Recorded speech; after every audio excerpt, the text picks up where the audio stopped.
Drop দেওয়ার নিয়মটা দেখা দিচ্ছি, আপনি ভালো করে খেয়াল করবেন। যেকোনো ড্রপ দেওয়ার আগে ১ম এ হাতটা আগে স্যানিটাইজ করে নিতে হবে। হয় সাবান দিয়ে ধুয়ে নেবেন বা পানি দিয়ে, অথবা এই যে হেক্সিসল আছে, হেক্সিসল দিয়ে মোট কথা হাতটা একটু স্যানিটাইজ করে নেবেন।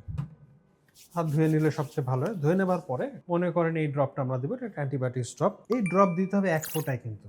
অনেক সময় আমরা মনে করি যে ২ ফোঁটা দিলে কাজ বেশি হবে বা ৩ ফোঁটা গেলে কাজ আসলে না। ১ ফোঁটার বেশি চোখে ধরবে না। এজন্য ১ ফোঁটার বেশি দেওয়া মানে লস, সেটা পড়ে যাবে। ক্ষতিও হবে না, লাভও হবে না, নষ্ট হবে। এজন্য আমরা ১ ফোঁটাই দিব। দেব কিভাবে? পেশেন্টকে আগে একটু শোয়ে একটু মাথাটা একটু উঁচা করে নিব। উঁচা করে নিয়ে এই আঙ্গুল দিয়ে পেশেন্টকে বলব উপরের দিকে তাকান। উপরের দিকে তাকাবে, আমরা নিচের পাতাটা একটু টেনে ধরবো। তাহলে এই যে একটা ফাঁকা জায়গা হলো না? এইখানটাতে আমরা সরাসরি মনির উপরে কখনো আমরা ড্রপ দিব না। আমরা ড্রপ দেব এই ফাঁকা জায়গাটা। এই যে দেখেন এই ফাঁকা জায়গাটায় ড্রপ দিয়ে দিলাম। এবার রোগীকে বলব চোখটা বন্ধ করে থাকেন। একটু টিস্যু দাও, একটু টিস্যু দিয়ে চোখের যেটুকু বাড়তি আছে এইটুকু পানি মুছে ফেলবে। হালকা করে মুছে ফেলবে। চোখটা ড্রপ দেওয়ার পরে সাধারণত ১ মিনিট মতো চোখ বন্ধ যদি রাখে, একটু বন্ধ রাখে, তাহলে জ্বালাও করে না এবং ড্রপটাও কাজও ভালো করে। এটা হচ্ছে নিয়ম।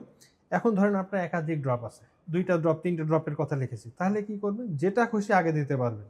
কিন্তু একটা থেকে আরেকটা ড্রপের মাঝখানে মিনিমাম ৫ মিনিট গ্যাপ রাখবেন। একটা দেবার ৫ মিনিট।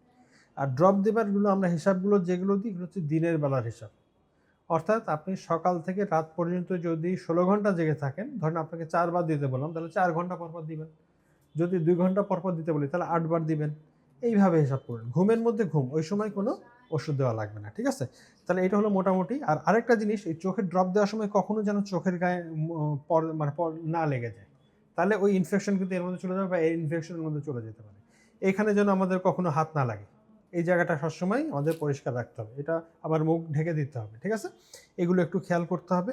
আর একটা ড্রপ খোলার পরে যে ড্রপই খোলেন, আপনি ব্যবহার করেন আর না করেন ১ মাস পরে এটা আপনার এক্সপায়ার করে যাবে। তখন এটা ফেলে দিয়ে আবার নতুন ড্রপ কিনে নিতে হবে। ঠিক আছে?